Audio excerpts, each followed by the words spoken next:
Faith affects how people think, and culture affects how people live. And how we take health decisions, guess what? Rests right in between both of them. Sometimes we wonder if faith and culture are really friends or are they really frenemies? Now, on today's podcast, we're here to examine the kind of conversations we need to have when we're looking at faith, culture, and health. This is Center Stage Podcast, and you are welcome.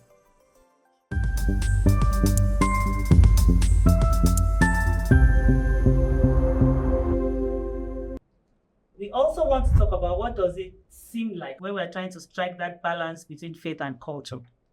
So on this episode of Center Stage Podcast, I have two doctors in the house. I'm going to start to introduce Dr. Adewale Babatunde. And coincidentally, our first names are actually similar. Babatunde, Babafunke. Okay? So, but Dr. Babatunde is a family physician. He's got over a decade of experience, and he's also an ordained pastor.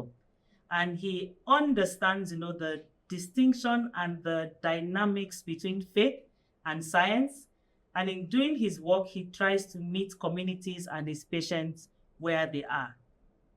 And Dr. Zainab Kwaru Muhammad Idris is the president of Medical Women Association of Nigeria, a distinguished public health specialist with over 15 years of experience as well, and she's grounded in faith as a devout Muslim.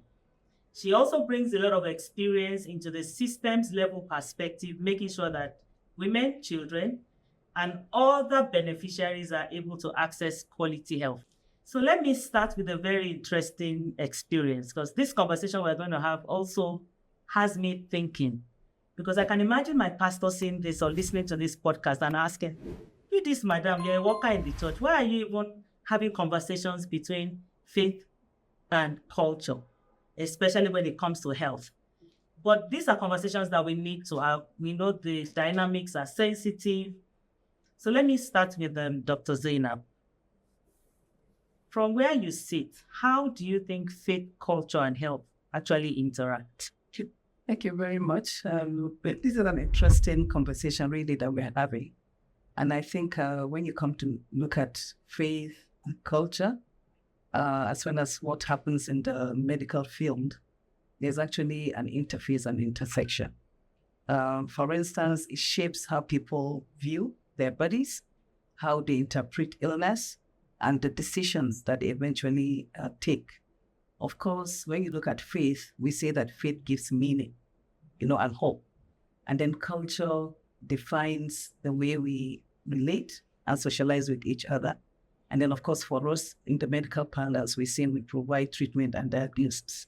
So these are the kind of faith that when an individual happens to find him or herself in a situation where decisions need to be taken, a lot of the times before the medical decision is taken, they consider what the spiritual realm, their faith, what they believe in, what does it prescribe to them. And then, of course, they also look at the socio-cultural norms and practices within the society that they find themselves. So a lot of the times people don't even think that the immediate thing that they need to do is to quickly go to the hospitals or a facility or a caregiver that can provide them, factual information and the diagnosis that is required and then the treatment. So there's an intersection. There's actually a relationship when you come to think about it. So you've ended on a very positive note that there is a relationship. So Dr. Babatunde, is there conflict between faith and culture where health is concerned? Okay, thank you very much. So I think I will lean on some of the things Dr. Zainab has said, but I think one of the ways I would like to look at it first of what is health, right? Health is defined by the World Health Organization as the state of complete physical, mental, and social well-being, and not merely the absence of disease or infirmity, okay? So I think sometimes one of the things we fail to see is to see health in a holistic manner. So most times people think about health and just think about what's happening in my body. But again, the ability to make right decisions, the ability to emote, to have feelings, to make your cognition, all of that is part of your health and all of that. Now, I belong to a field of medicine, if you like, a society in which one of the things we also talk about is lifestyle medicine. And one of the things that we try to promote is, okay, how does your everyday activity affect your health? Okay, so I'm looking at the intersection between health and culture now. So if culture is a way of life of people, how does the way you live your life affect your health? And that looks at things like what you eat, right? How's it study that? What do you eat? Yes. So that's as old as medicine, that let food be your medicine, right? Okay. So we look at what we eat, we look at what's our physical activity level, how much sleep do we get, how do we manage stress, harmful substances, and also our social connectedness. So all of those have to do with the way we live, but that has an effect on our health. And of course, to just look at the faith aspect of, I think that's where, again, like she said, we find meaning, we find purpose. Sometimes we lean on a higher being. That has been shown, of course, to have positive impact. Okay, there's also something called positive psychology, all right, that can have positive impact on outcomes. There are evidences of course, that people supported in prayers. Yes, they can do better, but I don't think any of these are mutually exclusive. That's how the way I would say. So let me come back to you. So you're a pastor, and I come to you as my pastor, and I say, oh, pastor, I'm really sick, but my faith tells me that I can actually be healed and I don't need medication. Meanwhile, I'm dealing with a situation that requires lifelong medication. How would you counsel me? Okay, so that's tricky, and That is tricky. Yes, that is tricky. So let me say that, for example, in my church, one of the, I'm not the lead pastor, I'm one of the, so one of the things I get to do is to head the medical team of the church. And one of the things I make pretty clear to people, when you come in that space, I am attending to you as a doctor, okay? And we're going to face the facts. I'm going to present the scientific facts. Yes. Because they're also spiritual facts. Yes. Yes. So I'm going to present them to you. I would offer you the help that I can. Now, if you believe really that you have the faith for healing, and I don't have a problem with that. I don't have a problem with that if you do. I would say the words of Jesus, your faith has made you whole. But this is the part where most people do not want to do, okay? Now, Jesus healed a particular man, and he told them to go to the high priest, all right? Go and show yourselves to the high priest, okay? Because these were the people in those days who would determine, okay, are you cured of leprosy or not, okay? But many times people claim healing, but we say, okay, can we at least, let's confirm it, let's verify it. I think it's a sweeter testimony, right? If your doctor says, okay, what I saw before, I see no more. Okay, but many times what I find that people do at the end of the day is that we live on assumptions, we live in denials, and many times you now see people come with complications that's greater that could have been prevented in the first place. Yeah. Okay, thank you so much, Dr. Zainab. I guess my question to you is, looking at your role and how, because I know you influence a lot of women, you influence a lot of institutions that provide health. How do you really feel when people delay taking decisions just because they are in that space between faith and culture, especially faith? Yes, for me, one of the things that we always project out there is to let people know that faith and medicine can actually complement each other. In fact, they are expected to complement each other. There's no real conflict when you really situate it in the right atmosphere or, situation that people find themselves. We tell people that as much as is practicable, please, with all intent and purpose, pray. Seek that spiritual, well-being. Yes. And then also ensure that you're very well connected with the Supreme Being. But in addition, we've also been told, even from scriptures, that it's very important to ask questions, especially when it relates to health. In Islam, for instance, we were told and we've been taught that every part of your body, the way you take care of that body, the way you take care of your health, you're also going to be asked in the hereafter. How have you been able to take care of yourself? Because self-abuse is also very, very prominent when people don't care to do the rightful things.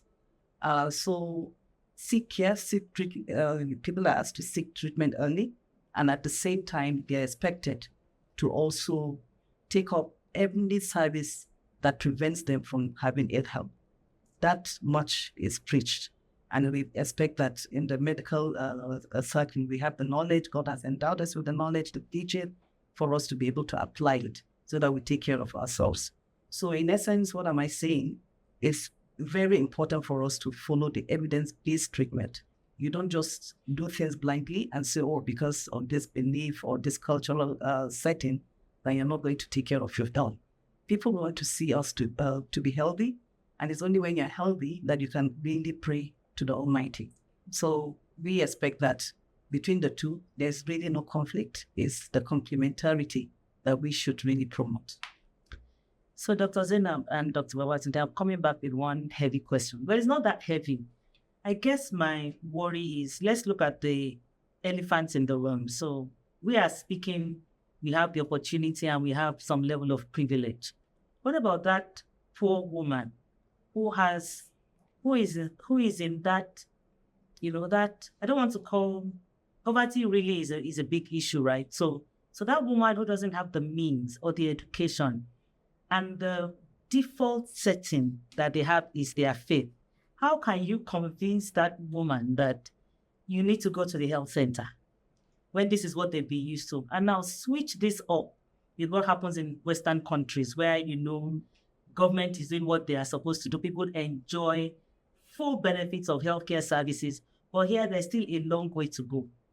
Are we really sending the right message? And do we have a right to ask people to, faith is good, but science and evidence-based is where you need to go. Dr. Zainab. Well, I think we've had instances where the system has failed us, has failed our people, and then the loss of confidence on the services that have been offered. For instance, you go to a particular rural setting, perhaps there's no very close by facility to start with. How do you expect such individuals to even be encouraged, or to aspire to visit any health facility if they don't have it close to that? So the onus is on government and the authorities concerned to make sure that these facilities are brought as close as possible to the people. And that's why when we look at what public health provision is all about, especially from the definition of what health is, and the kind of things that we expect. In fact, primary health care, one of the key things expected is that healthcare should be brought as close as possible to places where people live and work. So if such facilities are not available, how do you expect them to really embrace the services that are available and for them to also access and uptake those services? So that is one. Secondly, again, information is power, people say. If we don't provide those information, it's an access issue. It means people are not accessing the right information for them to take the right, to have informed choices. We talk about healthcare seeking behavior.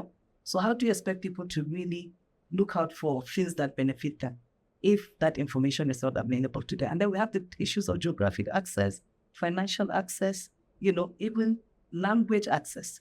There are instances where that rural woman, for instance, is faced with perhaps care providers that do not speak with her, can't engage properly with her. And sometimes these are simple things that puts them off from visiting those facilities, and many more issues like that. So you're right. So Dr. Babatunde, how much blame would you put at the door of, so let's say there are two doors. One is the door of fear, and one is the door of mistrust in the system. So for the decisions people take about health, how much blame would you place on one door, a particular door, and where? So which one carries the blame first? So if I can add a third door, it will be ignorance. Okay. I mean, the third door will be ignorance. So, so I understand that yes, there is a place of fear, right? Fear of what is going on with me, fear of I would rather not find out, right? What you don't know, what you don't know will not kill you, right? Unfortunately, it can. Unfortunately, what you don't know can kill you. Yes, right. So and sometimes people just don't want to. I don't want bad news and all of that. So that fear is there. There is also the fear in what does our system provide, okay? And she's talked now about like what are our primary healthcare services, how accessible are they, and how equipped are they to be able to manage the different health presentations that people may have. And while I believe that we can do more as a country, as a people, in providing healthcare to the populace, and I mean that healthcare should be something that's at their doorsteps. Healthcare should involve prevention of, preventable diseases. Okay, say for example, most of the times now, when you get to hear that a person has a health issue is when they've developed a stroke, when they've developed a heart attack. What happened when the person had a high blood pressure, when they had silent diabetes? Okay, cancer is on the increase. Okay, we don't tend to have a screening system per se. So I believe that as a people, we can do more in making this available the same way education is available, right? So that's that ignorance door you were talking about. Yeah. So we these services can be available, and I feel the more people are exposed to things, the less likely they will be skeptical about it. So some years ago, if you used a phone in a church, you were probably an unbeliever, right? I mean, you should probably carry the hard, right? You should carry the paperback. Sometimes they still ask us to show our Bibles in church. Okay, well, it's okay. But you know that before this Bible was the scroll, right? And we're not using the scroll. But I'm just saying that the more people have gotten exposed to this, the more they realize how useful it is, and the less suspicious they become of it. So I think that's one hand, and the other hand is actually ensuring that our healthcare institutions are equipped with both manpower and facility to attend to the needs of people. Maybe to add to what you said, you see, people take faith as a refuge when our systems fail to deliver compassionate and I think you just said it better than I was trying to earlier. Yeah. That's exactly what. So if that is not available, people lose confidence. Doesn't become appealing to them to visit our health facilities, and they lose faith. And then, of course, don't forget the attitude of our healthcare providers sometimes, and actually put a lot of our rural people off. So a lot of these things can comprise or constitute the fear that you mentioned. Yeah. It can also, because of fear of the cost of the services that they need to pay for, especially if those services are not free, and then the fear of stigma. Yeah. In some instances, the conditions that they present are things that they wouldn't want everybody to know about. And then if a healthcare provider or the institute that they see you go to such facilities, it becomes an issue for discussion. They can be stigmatized, they can be discriminated against. A whole lot of things can happen to such individuals. So there's just so much to unpack. But as we begin to round up, I'm just thinking, the religious leaders from both faiths must be doing something really well, because people tend to gravitate towards them first. Majority of people will go, in my church will come to my pastor, and I'm sure in the mosque, people will seek to speak to the imams. Is there anything doctors can learn from religious leaders? I'm just thinking. I think it's both ways. I want to say both ways. Yes, religious leaders are very much trusted. They are embedded within those communities. People see them first, and they hold that authority because of the scriptural, they are very well versed in scriptures. And because of our belief system, we tend to align with whatever they say. Their word is said to be, what do you call it, a command to do those things. So if we're able to get our religious leaders to understand or to have some knowledge about those basic things that relate to health, I think that partnership will go a long way in ensuring that our people get the right information. They are not misinformed, the scriptures are not misinterpreted, and at the end of the day, they get the best out of the two, both medicine and faith. Dr. Babatunde, what would your advice be to someone who is struggling at that intersection of faith and health? All right, so I would say that there's no conflict. I would say that you should see healthcare and your healthcare providers as God's gift to you. Many times we are in the hospital and we would have cases and we would get a message that, no, don't do this. They said they shouldn't treat this one in the hospital. Take him to the prayer house. And I think that, well, why not bring the people doing the praying to the hospital, and as we're giving the care, they can be praying. And many times this will even take place when it has to do with a mental health issue, for example, because many times what we don't understand, we tend to spiritualize and all that. And we've seen good outcomes when people have treatment. So as a Christian, I think about the scripture in Jeremiah 8:22. It says, "Is there no balm in Gilead? Are there no physicians there? Why then is there no healing for the wounds of the daughter of my people?" So that is God himself speaking. And I can go on and on about what scripture says about wishing that we prosper and be in health. I just think that what we should look at is taking responsibility for our health and not thinking that faith is supposed to be without works, but to do the works that we need to complement our faith. So thank you very much, Dr. Zainab, and thank you so much, Dr. Babatunde. And you've heard a lot today. There is so much to unpack when we're talking about faith, culture, and health. But we want to leave you with this. Everybody should practice the best for them to be in good health. And we cannot deny the evidence of science. We know, like we've heard, doctors are God's gift, to mankind.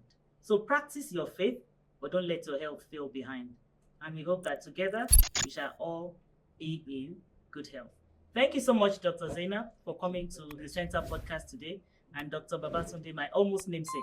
Thank you also for coming. Thank you very much. Thank you. Thank you too. Yeah. So Dr. Babatunde, this is just to appreciate the time you spent with us on the Center Stage podcast. Thank you. Thank you very much. Thank you.